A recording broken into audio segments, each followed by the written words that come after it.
Hi, my name's Gillian Shotton. I'm an educational psychologist and I'm going to tell you a bit more about my book, which is a session-by-session guide to life story work, which outlines a narrative-based approach to life story work.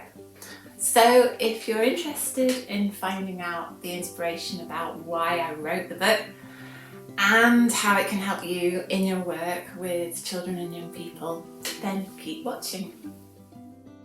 For the last 8 years now, I've been working in the children's homes in Northumberland, so I have the privilege of working closely with the staff and young people there. Over this time, I've developed a narrative-based approach to life story work that I'll tell you more about later. When I first started working in the homes, I asked one young person if they'd had any life story work carried out with them. I was surprised when the only thing that he came back with was a photo album from his days in nursery, and that was it. And the research literature bears this out, that for many young people in care, little, if any, life story work has been undertaken, and there's often a real lack of consistency. An article written by Staines and Selwyn in 2020 is entitled, "I wish someone would explain why I am in care," and it describes some research that they carried out with an online survey that was completed by over 3,000 children in care from over 27 local authorities. And they found that a really high percentage of young people felt that they hadn't received a good explanation of why they were in care, and they often expressed a lot of confusion, not knowing about other family members, not having tangible objects or photographs, and there was a correlation between not having received that sort of information and feeling unsettled in their placements, as well as a lower well-being score.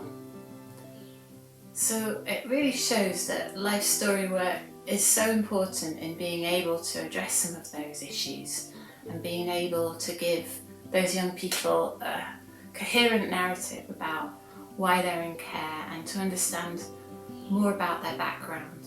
A colleague once expressed some distaste about life story work. She felt that young people should just be allowed to forget the past and saw it as digging up old wounds that was unnecessary. But we know that multiple placements lead to confusion and often misconceptions develop. Frequently, young people come to blame themselves for what's happened, and these sorts of thoughts contribute to dominant stories that develop, often about them being worthless and unlovable.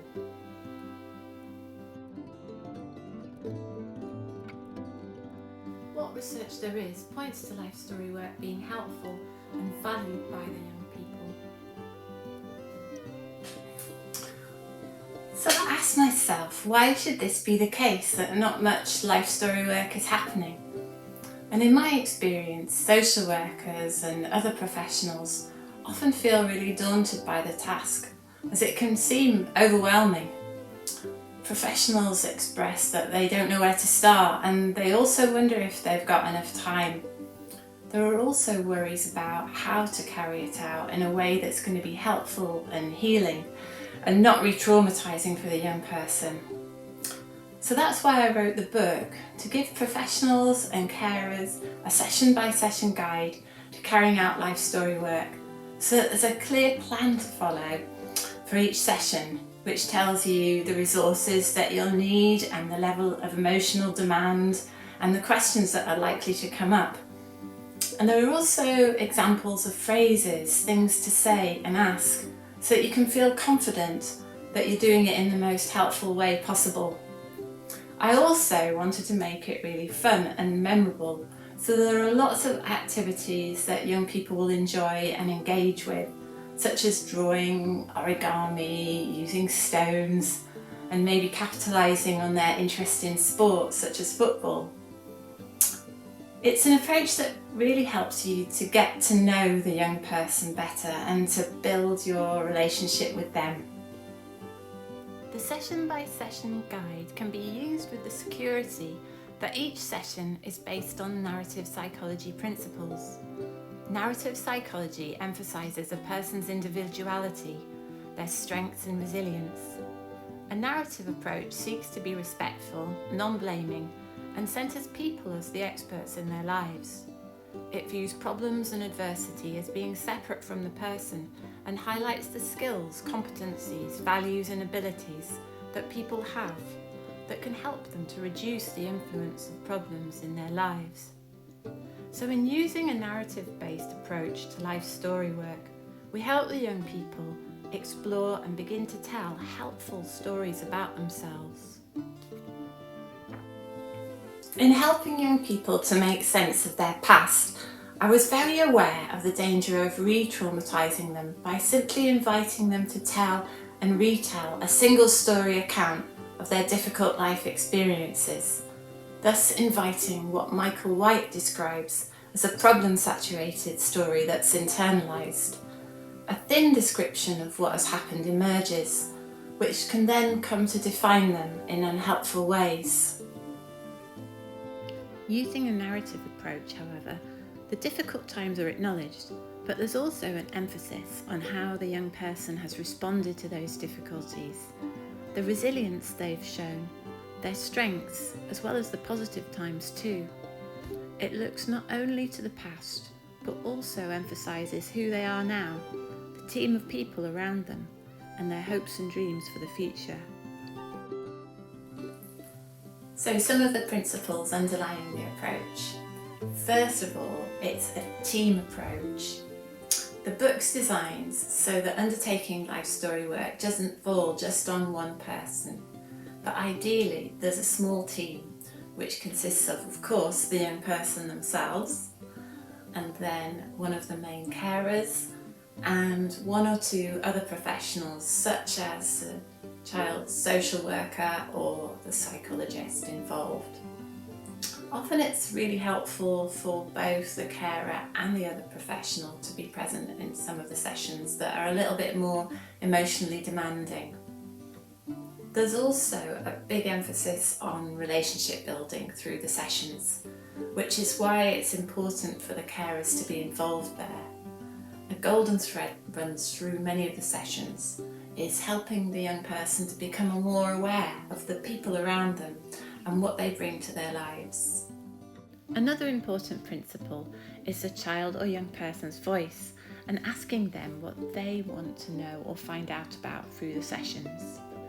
The book gives you a number of sessions, but they're very much mix and match apart from the first three. So you can look at them and think which ones would suit a particular young person and which they'd enjoy.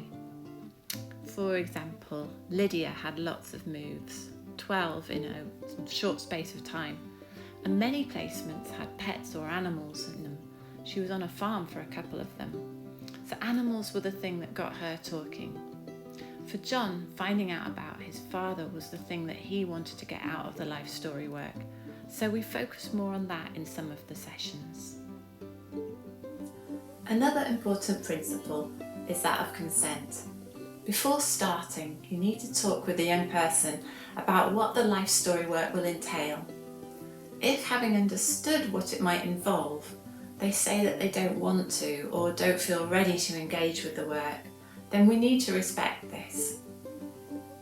There may be a point in the future when they do feel ready to engage with it. So the book gives you 12 sessions that are designed to be interactive and enjoyable, and each session outlines what you'll need for that session in terms of paper, pens, equipment. There's also photocopiable resources at the back of the book, such as the strengths cards and feelings cards, making it easier for you to use. The level of emotional demand for each session is also outlined. For sessions with a higher level of emotional demand, it's good for the carer to be there, maybe just to have an arm around the young person, to give them some comfort and show acceptance. It's important to show the young person that their story is not shameful and to know that their carers know about what happened to them, and for them to continue to show love and acceptance towards them can be immensely powerful. So I hope you found this film helpful.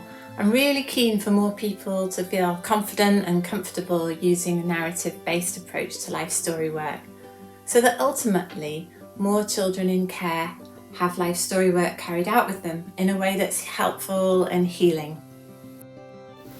A free copy of my book comes as part of the course, so you get your own copy to take away and use. The training allows you to actually practice the methodologies contained in the book, so that by the end of it you feel really confident using the approach. For our next round of training, please see the website www.narrativelifestorywork.com.